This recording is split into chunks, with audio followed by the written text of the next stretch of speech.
What's up guys, welcome back to another video, hope you're all doing well today. I haven't actually got to check the MXB mods page today because it's right in front of me. We are playing High Voltage Hills and this is created by D&D Creations, and I just wanted to show off as well that this has got to be by far my most favourite setup I've ever had in this game by a long shot. Like, I absolutely love it. There's something about gold on this game that just looks so nice. Obviously the reflections are a bit dull right now because I'm underneath a tent, but I just love it. And Chicken made me this bike after clutching up the Supercross season 3 rounds early, and then it just manages to go quite well with my already pre-made kit from the aerial gear. So yeah, I absolutely love it. Probably won't be using it for the rest of the season. I mean, mostly because I'm not allowed to use number 1, but then also I'm going to try mixing things up a bit. I'm going to ride the Alta and such and see how that goes. I believe the day you're watching this video will actually be the day that we have aerial.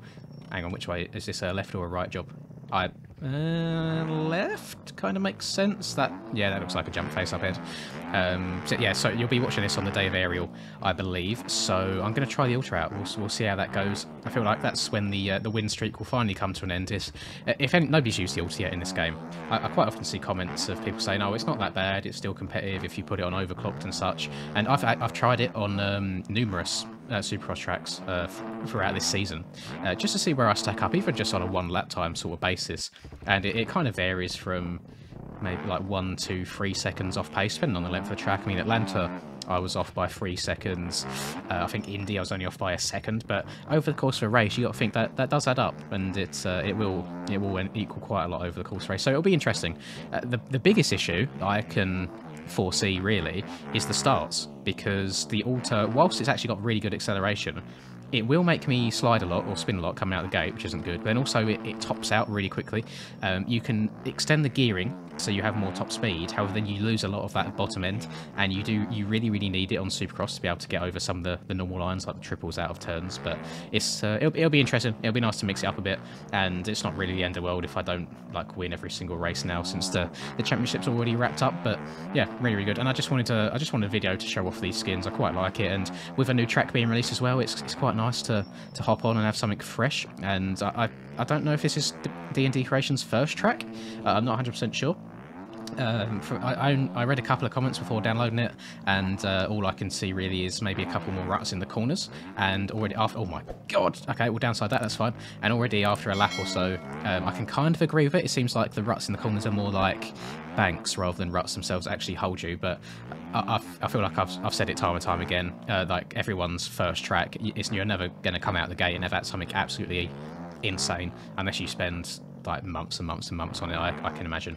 But I do quite like the rough. The rough is good. I feel like it's a really good amount for this game, and it's something that I always think is quite difficult to get right, especially with this game's physics. Sometimes at low speeds it can be a little bit wonky, but I do quite enjoy that. I've definitely gone a bit overboard with the 450. It is 100% overkill. I feel like you'd have a really good time on this track on a 125 just at first glances, but I feel like that seems to be, oh my god, what has happened there? My front end just said no.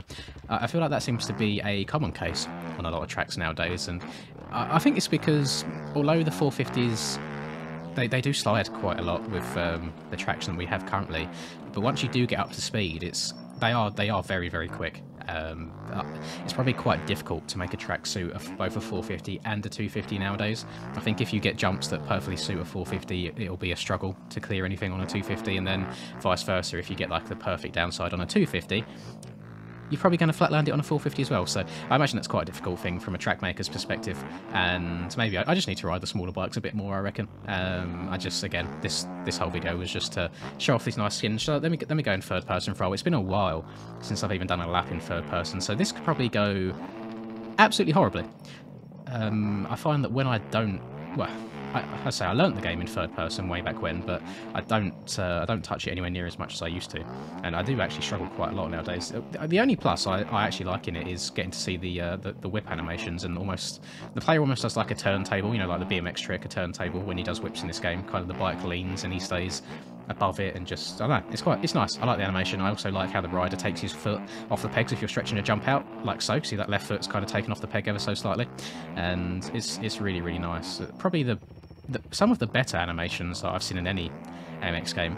I feel like whilst obviously Sim's got that more realism factor in terms of physics. It'd be nice if we could unlock the rider from the bike a bit and have a little bit of left to right rather than just forwards and back. I feel like that would really take Sim to a whole new level.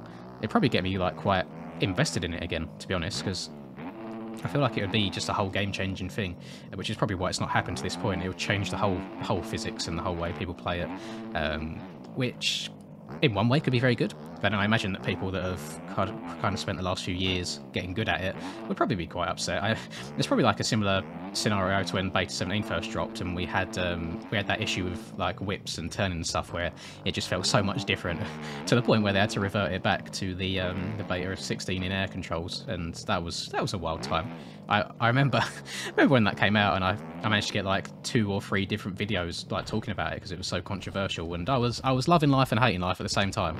Hating that I had to relearn the game, but loving that I was getting some good content. But we don't want another original Beta 17 release. That was not very good. I remember waking up on the day and seeing like everybody just kicking off about it in Discord. It was wild, and I'm pretty sure that it released when I was coming back from being away for the weekend.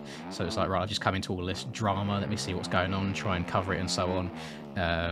But yeah, that's kind of gone past now, and I feel like everyone is more so used to the traction at the moment, but I dread to think what's going to happen if that in-air change kind of re-happens, because I doubt that they just done it for no reason. You know, there's got to be a purpose behind it if that's the direction of the game that they're leaning into. So I am interested to see what the future holds in this game. It's going to be very, very interesting, and I feel like right now, whilst the MX Bikes does class itself as in quotation marks, a simulator, there is a lot of unrealistic parts to it, which I feel like they're going to try and change over time, but I feel like the general community won't like that because they like being able to kind of drag bars and going super fast. So I'm interested to see how that will unfold. I mean, I can say exactly the same about Sim. There's some parts that are quite good and realistic, and then others that are quite unrealistic as well, and both games have their pros and cons. I quite often get comments saying, which game should I buy? And I mean, if you have the funds or the capacity to do so, just go for both or get the demo for both. You know, they both got working and decent demos for you to test out before you commit to one or the other, so just give them a go and see what's what. I would say if you're looking for a more halfway point between MX Bikes and the casual games, so like your Reflexes and Elias and Monster Energy Supercrosses, then yeah, MX Bikes is the way to go. If you want that more, not realistic, because they both have their pros and cons, more simulation type is probably the way I'd word it, then you're going to be spending a whole bunch more hours going around before you can even do all that without crashing. But yeah, then Sim is the way to go, I think. And I've actually been slacking quite a lot in the last week or so. I've barely touched Sim at all. So I think actually after I do this, I might hop on Salt Lake, because Salt Lake got released last night at the point of me recording this. So I'll see how that goes. Obviously, Sim's all done now for their Supercross season. I'm not sure when the national starts. I don't know if it's like literally within a week and I need to really start putting in a shift. But I think it'll be quite nice. I am going to try and record them. I don't think I'll live stream them at all. And it definitely won't be every single round because I don't really fancy staying up super late. Obviously, it depends on the days as well. But I'll definitely try and do some RF stuff, some NARF stuff, and see how it goes. And it's going to be quite a nice new experience, kind of relearning everything. And I don't actually have much time playing against people right now since I've re-picked up the game. It's all been in testing for the most part, or racing against the occasional demo now and then. So I feel like it's gonna, like Sim Online, because of how the game is, and like you get the front end tuck in if you touch somebody like by the tiniest bit, it can be very, very frustrating. But it's one of them, like, I feel like sometimes even if you try being super careful and tiptoeing around, you end up getting punished anyway, because someone will barely touch you or tap your front wheel as they're turning, or being less mindful than you are, and you're the one that will go down for it and being punished. So it is 100% can be a frustrating experience, and I don't think I've ever got quite as frustrated whilst playing Bikes Online as I used to playing Sim Online back in the day. I'm not sure if that's because I have to keep a certain level of professionalism. I don't know if that's the right word when I'm live streaming the races and such. But oh god, back in Sim, I went through a stage of basically like rage quitting every single race. It was so bad until I actually got somewhat decent at it. But it's exciting. I'm quite excited for it. It'll be a nice change of pace for me as well. And of course we'll be, oh my god, of course we'll be doing the nationals for Ariel when that happens. I don't have an exact date. A couple of people have asked on various videos, but I'm not too sure update-wise, unfortunately. But I have not really got a whole lot more else to say on that. This track as a whole, fairly basic, but it is a replica, to my knowledge. It's a copy of a local track, which apparently is also home to some of the Loretta Lynn's qualifiers, which I didn't know about, which is quite cool. For a first track as well, like no issues with it whatsoever, absolutely fine. Maybe like feedback points, couple of, maybe change the ruts on the inside of the corners ever so slightly so they hold you a bit, or even add 1 or 2. I don't know what the track's like in real life, so it could be a case of it doesn't get super rutted. If so, then I'll take that and I'll accept it as it is. 450 is definitely overkill, but that's my own doing. Probably should have checked the track out a little bit beforehand to then make a better informed decision on the on what bike I should use. But no, it's good. The jumps are really good actually. For they're them sort of jumps you can get very, very steezy on, as you saw just there. I guarantee I couldn't do that in first person. There's something about how my thumbs move when I whip in first person. It doesn't quite line up with what I do in third. But yeah, I think that'll do it from me. I hope you've enjoyed this video. As always, if I can ask that you drop a like on the video to help spread the video to more and more people on the platform, that'd be really, really great. Thank you very much. And subscribe to the channel if you're new. Have a lovely rest of the day, whatever it is that you're up to. Until I catch you in the next video, peace. I'm working hard, I'm sacrificing my life, I'm sacrificing my mind, I'm sacrificing my sanity, but most importantly, I'm sacrificing my time. Boy, I feel fine, I feel like I am a king. Honestly, I can't complain. Even with faith that's the size of a grain of some salt, I will still move a mountain and do what I want. I got